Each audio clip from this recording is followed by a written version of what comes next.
திடீர் தீ விபத்தால் புகைமண்டலமாக மாறிய பல்லடம். கடும் புகையால் வாகன ஓட்டிகள் அவதி.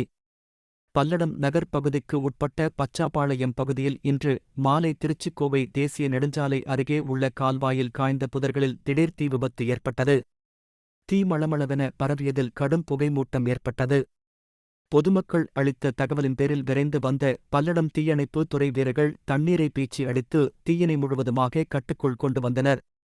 இந்த திடீர் தீ விபத்தால் திருச்சிக்கோவை தேசிய நெடுஞ்சாலை முழுவதும் புகை மண்டலம் சூழ்ந்தது. இதனால் சுமார் அரை மணி நேரம் வாகன ஓட்டிகள் கடும் ஆவதிக்குள்ளாகினர்.